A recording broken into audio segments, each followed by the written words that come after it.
हाथ उठाए कहत हो, कहा बजाऊं ढोल, श्वासा खाली जात है, जामे तीन लोक का मूल। बोले एक श्वास तुम्हारी बहुत कीमती है। कल एक प्रश्न कर रहे थे कि आप बता सकते हैं संसार में सबसे बड़ा डर कौन सा है? हम कहा हमसे पूछ रहे हैं? हाँ आपसे। तो हमारे लिए सबसे बड़ा डर है कि मैं कभी किसी पल प्रभु को ना भूल जाऊं, बस। ना मृत्यु का डर है ना काल का डर है। समुझ जी आए शरण ते डरत ना काल डर, जिए काल बस ना रहे। मृत्यु तो जैसे फूलों का खुशबूदार हार पहनने के लिए हर समय तैयार रहता है ना कोई, लाओ लाओ पहनाओ, ऐसे मरने से सब जग डरा मेरो मन आनंद, चौड़ी छाती करके कहते हैं। जिस मृत्यु से सब भयभीत होते हैं ना, उस मृत्यु को गले लगाने के लिए हर क्षण राजी है। क्यों? प्रिया जी के लिए, प्यारी जी के लिए। अभी छूटे, अभी गए, अभी गए। कुछ तो आवरण है ही है ना। हर समय तू बाधा पहुंचा रहा है मेरी प्यारी जी के राग रंग में। हट तू, तेरे लिए अब स्थान नहीं रह गया, तेरे लिए कोई महत्व नहीं रह गया। डर है तो इस बात का कि कहीं किसी भी वस्तु व्यक्ति स्थान के प्रभाव से प्रिया जी को भूल ना जाऊं, बस। और कोई डर नहीं। हमारे आचार्य कहते यही डर है डरपि हरिवंश हित, जिनो भ्रमय गुण सलिल पर, जी नामन मंगल लोक त्यों सुहरि पद पर। कोई श्वास प्रिया जी से बिलग चली गई, इस बात का डर, बस। हाथ उठाए कहत हूं, कहां बजाऊं ढोल, ढोल बजा के कहूं? अरे दोनों हाथ उठा के कहता हूं कि तेरी एक श्वास में त्रिभुवन का मूल्य छुपा हुआ है। त्रिभुवन पति भगवान के सिवाय श्वास का और कोई मूल्य नहीं।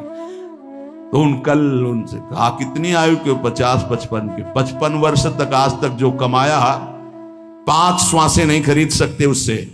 आखिरी श्वास और कह दो 55 वर्ष की कमाई दी, एक बार ऐसे कर लेने दो तो नहीं होने दो। आखिरी श्वास खत्म।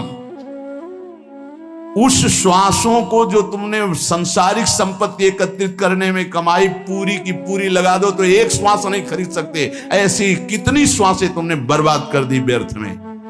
तो कह रहे ये श्वास बहुत कीमती है। नारायण स्वामी कह रहे हैं हर समय राधा राधा राधा, तो श्वास सार्थक।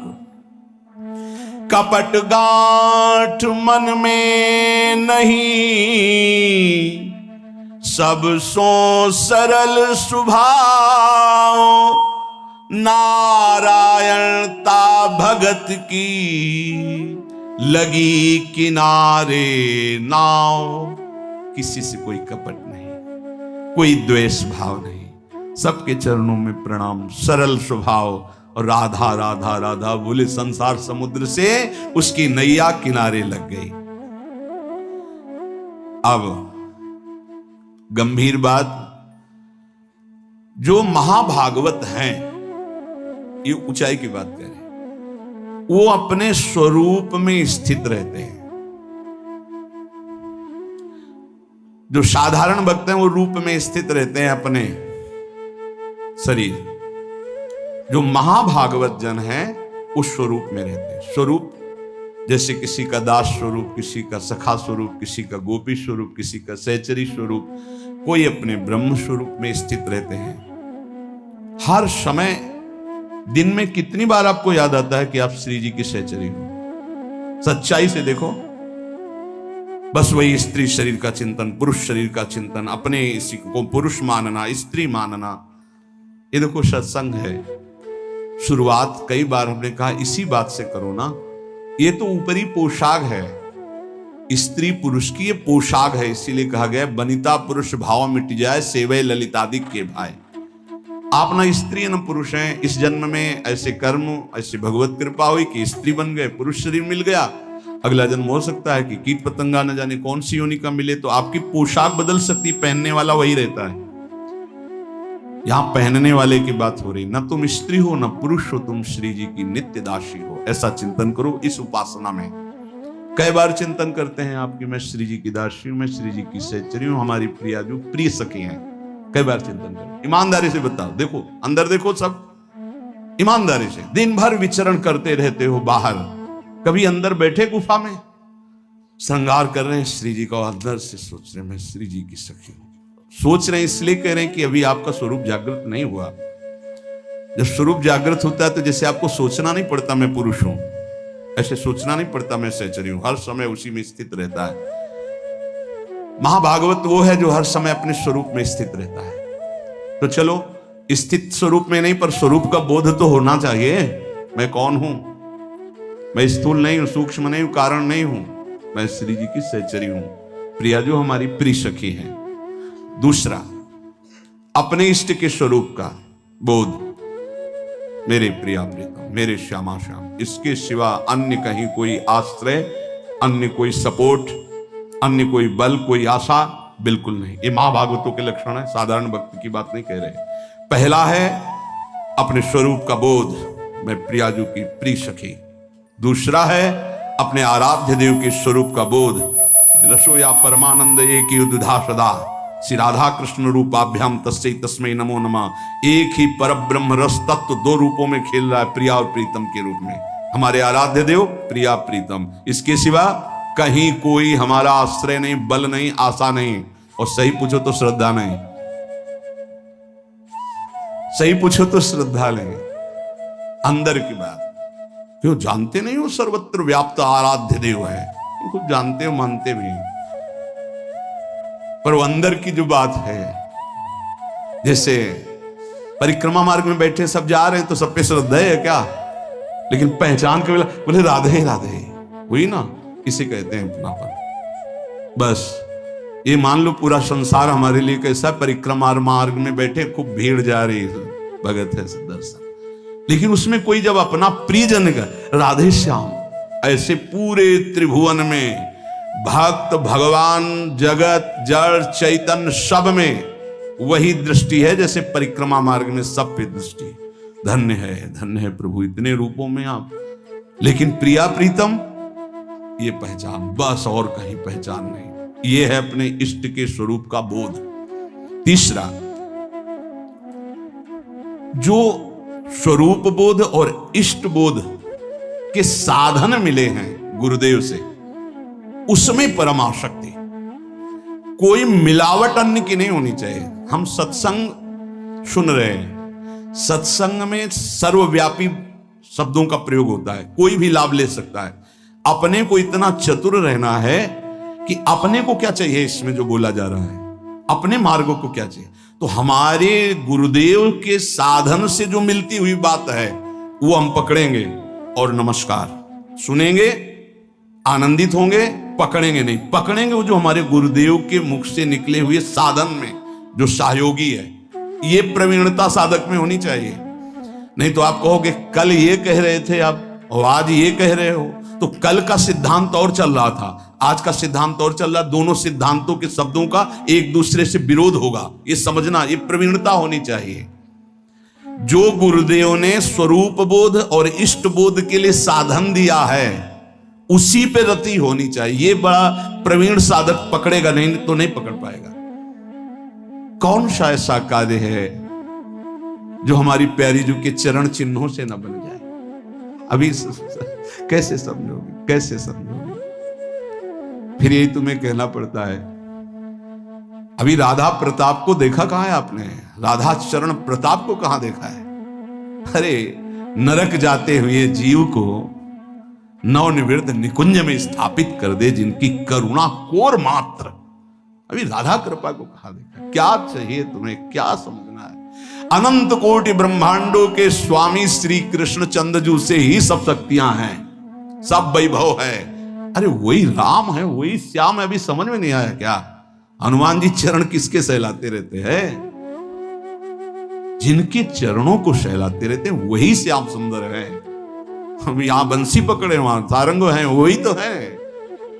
और वो जिनके चरण से सहलाते हैं वो प्रिया जो है। कैसे धीरे से बोलना पड़ेगा इसलिए कि सब नहीं समझते हो। श्यामाजू के चरणन की बलिहारी जे हैं बसत, इसीलिए इष्ट बोध होना चाहिए।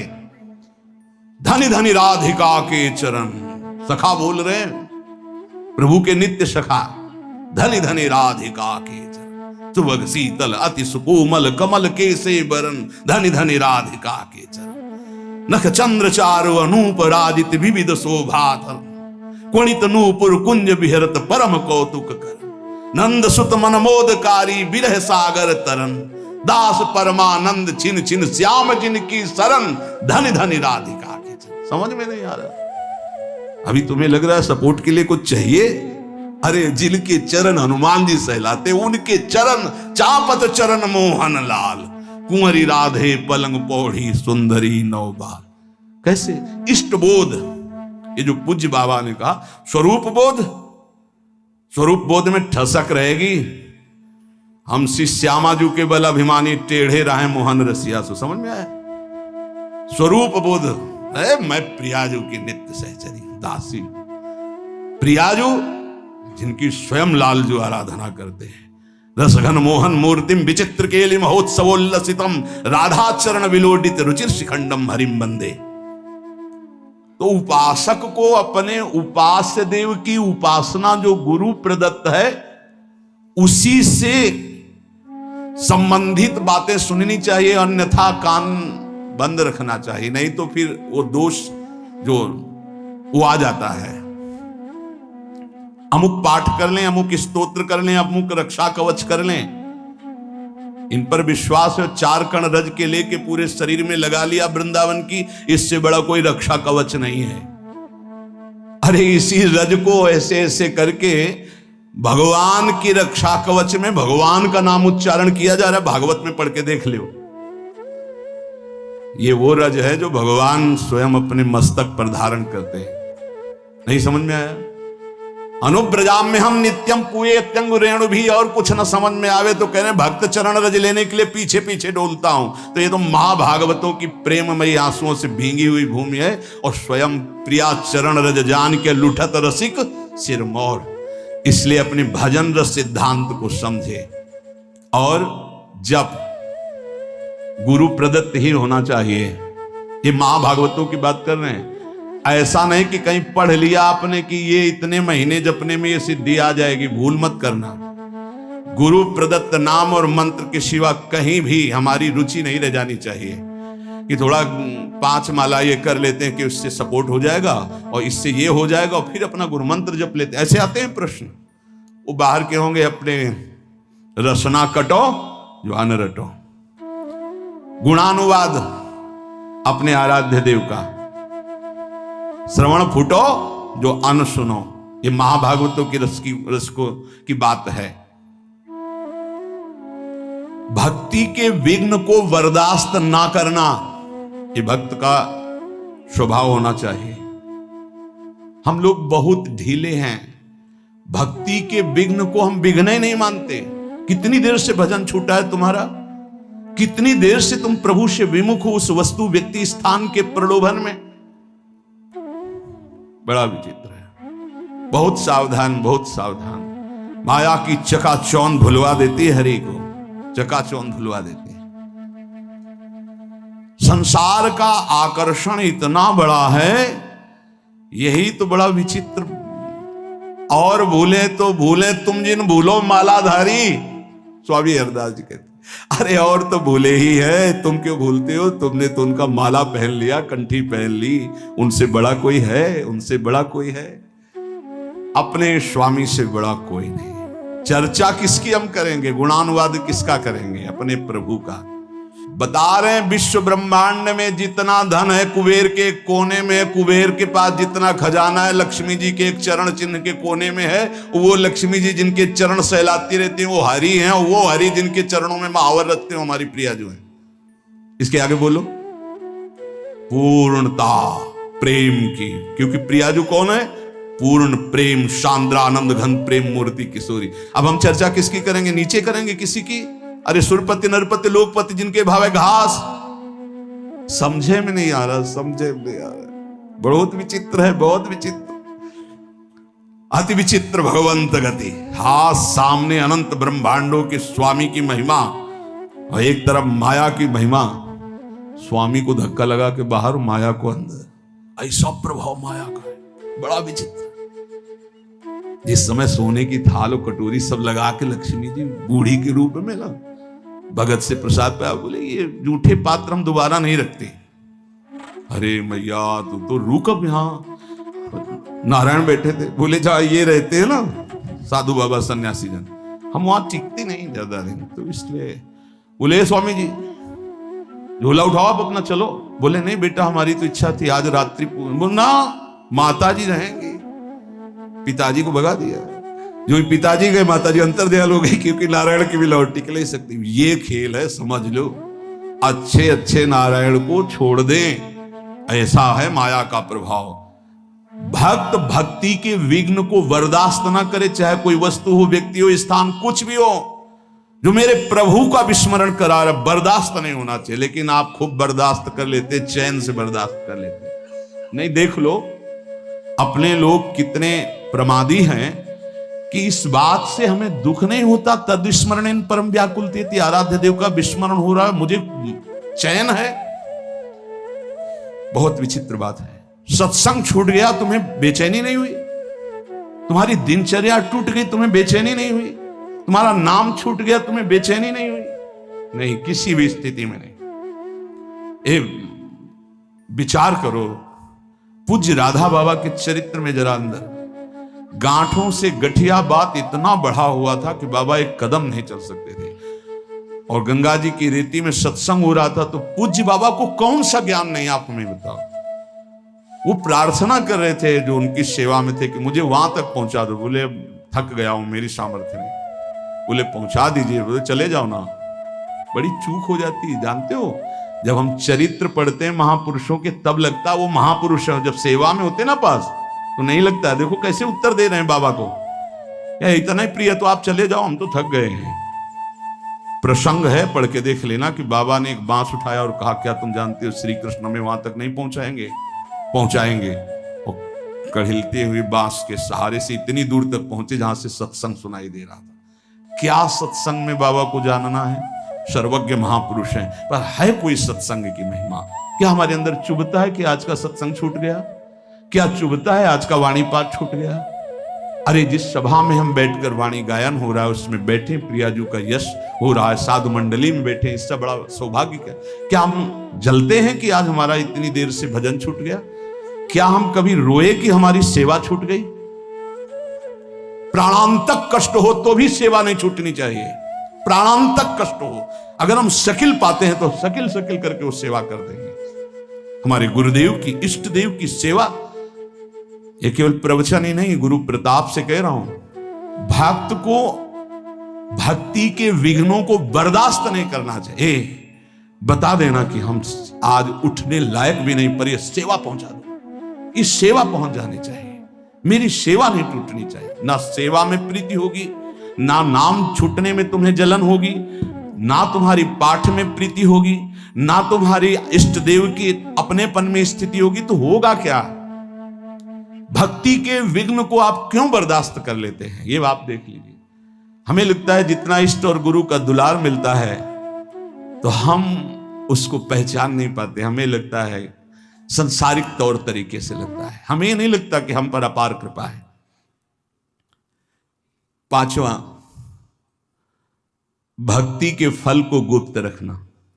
ये पांचों आज ये बहुत बड़ी महान बातें हुई।